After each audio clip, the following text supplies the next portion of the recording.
It is an honor to be interviewing you, Jan Impey. You are an amazing woman. Jan graduated from the University of Illinois with both her bachelor's and master's degrees in music education. She spent 40 years in the Chicago suburban area teaching music in public schools and also serving as a minister of music at a church. Jan, you have a joie de vivre, an exuberance for life that just exudes from you. And I know in your 87 years of life, you have many stories that you could share with us tonight, but we only have time for one. So tell us about the decision you made just after you retired when you were 69 years old. Thank you, Karen. My decision was based on the fact that the 18 years before that time were a little tense. And I survived losing our home, a divorce, and cancer. But I was blessed with the fact that the Arlington Heights school system said, yes, you may come back and start teaching again at the age of 51. So I continued, and of course, as you just indicated, I retired, or I thought I did, but I did. I called my sons one day and I said, I'm telling you right now that I'm going to go on an adventure. I am leaving home. And I'm sure that they looked at me with a great deal of startled looks. But on the other hand, when I said I was leaving home, I was going to move to North Carolina. Now you understand, yes, 40 years in the suburbs, but my entire life living in the state of Illinois. That was a big deal. But they weren't that much surprised after a moment because they knew that there were many summers that I had spent in North Carolina near the Asheville area in which I attended conferences on worship and music, and indeed had some very warm friends that had moved into that area of the country. So they looked at me and they said, okay, Mom, go for it. If it doesn't work out, you can always come back. Now, Jan, you used the word adventure. You told your boys you're going on an adventure. What is that? Adventure is a word that my sister and I coined. It's taking a step that you don't really know where you are going, maybe a hint, but what's going to happen. Gulping twice and deciding, I want to try something new. So what did you discover on your adventure in North Carolina? 13 absolutely wonderful years. I entered a community that was rich in all kinds of arts and creativity. I participated in that. And shortly thereafter, when I moved there, I was called upon and I became very definitely unretired. Because they said I was offered and asked to direct the community chorus. And I did for the next 10 years.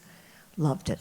Doing all kinds of different kinds of music and that sort of thing with this wonderful group of about 80 or 90 singers that I had. I became enmeshed in the area's interests. I was on a board for the Fine Arts Center. I was asked to participate in other board activities. I volunteered at the library. I did things that were just things I would never have done had I remained in Arlington Heights. But one of the things, or maybe two, excuse me, let me put it that way. I have directed shows and choruses and concerts. But I decided to let myself go under the other side of the footlights. So I went and auditioned for a role in My Fair Lady. And I was indeed given the role of Mrs. Higgins. And I had to do some sort of a British accent, like, over the wall.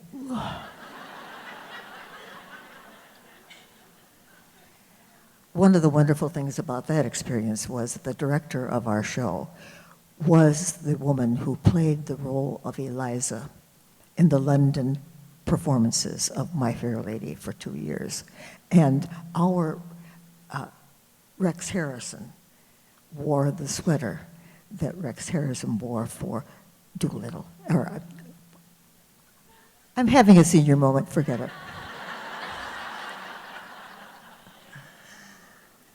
But the other thing that absolutely got me was the time that I auditioned for Daisy in Driving Miss Daisy. And I was told I couldn't perform because I insisted I was not giving up the rehearsal nights of my choir. So that was the night that I was supposed to be on deck. It turned out that they did indeed come back and ask me to take the role, and I had 3 weeks to prepare for it. It was incredible. In fact, I'm digressing for just a moment, forgive me. Did you see the performance of senior moment? Jessica, on PBS not too long ago, in which Driving Miss Daisy was indeed performed. And I sat there right along with her and remembered every single word that I had ever learned. Incredible experience.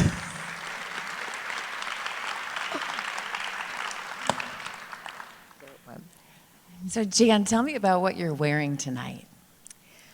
Thank you. I got to know the culture of the South. It's so entirely different than what I experienced in any part of the state of Illinois. But one of the things that came out to me was the need for a garment to wear when I directed the community chorus. When you direct a church choir, it's wonderful. You can wear a robe and it covers a multitude of sins, as you can well guess.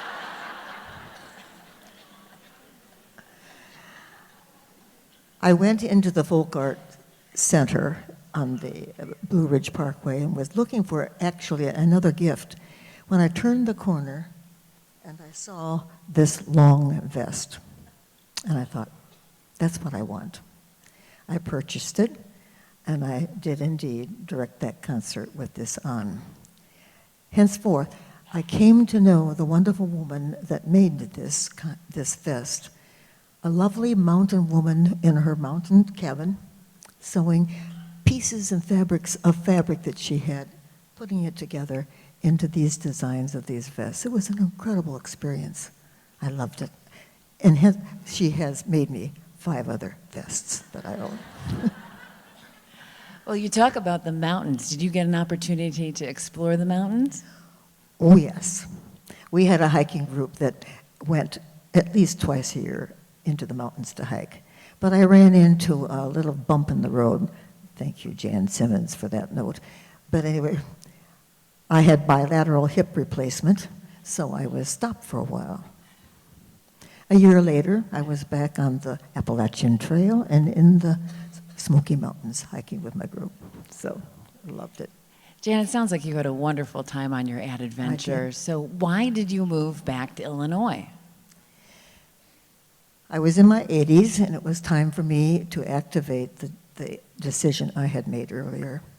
And that was to give my sons the greatest gift at this stage of my life that I could possibly do. And that was to be accepted as a resident in a retirement community.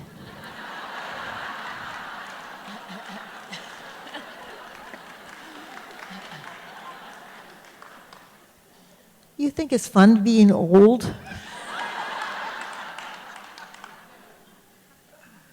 No, that's not it. Things were changing in North Carolina, and I did have a retirement community that was just a half a mile from where I lived. But I wanted to be in a university community, and particularly my university. And I knew of Clark-Lindsey. And so I presented myself and asked if they would allow me to become a resident of that community. I was granted that privilege, and I'm on the next of my ad adventures. How did you know about Clark-Lindsey? My mother was its second resident, and we bought her apartment from the construction trailer that was sitting catty corner on the corner of Race and Windsor roads. not one hole had been dug in the ground. I have watched that incredible community grow, and I'm so happy to be a part of it because it is now my home. And I have a very, very wonderful way to live very independently. Jan, I know recently this summer you went on another adventure. What did you do? Yes, I did. For many summers, I have driven to Cooperstown, New York, where my sister lives, and we have enjoyed a lot of time there and on Cape Cod. But this summer, I was having all kinds of negative response from family, friends, and whoever had it. You are not driving to New York. I said, oh, yes, I am. And so with that, no, you fly. In fact, my sister said, I don't want you to drive. And I said, sorry, I am driving. How do I get all my presents for Christmas and birthdays and all that sort of stuff out there if I can't do that? Henceforth, I did. I did drive all by myself, which I usually do, to Cooperstown and then to Cape Cod, and then extended the trip back down to North Carolina this summer to visit my dear friends who are undergoing some health issues, and then came home. And I put 2,413 miles on my car this morning, and here I am.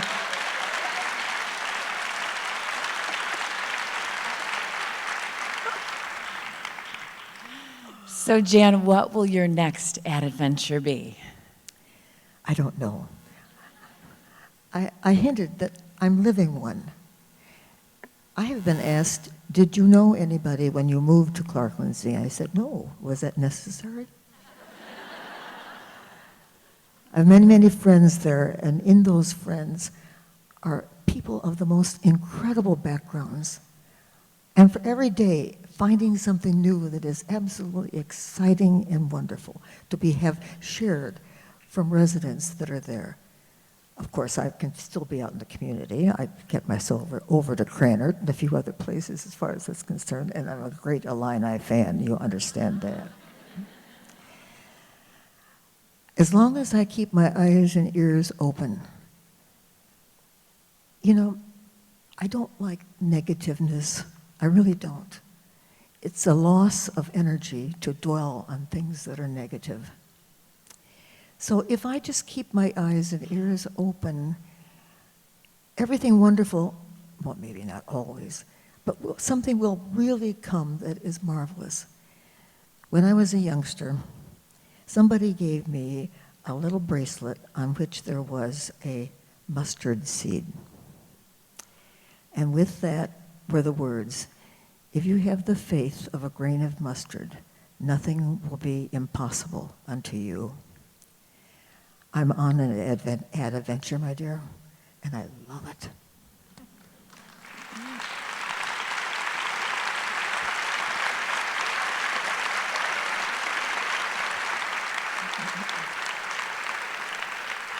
Jan, thank you for sharing all your adventures with us, and I hope that when I grow up, I am like you.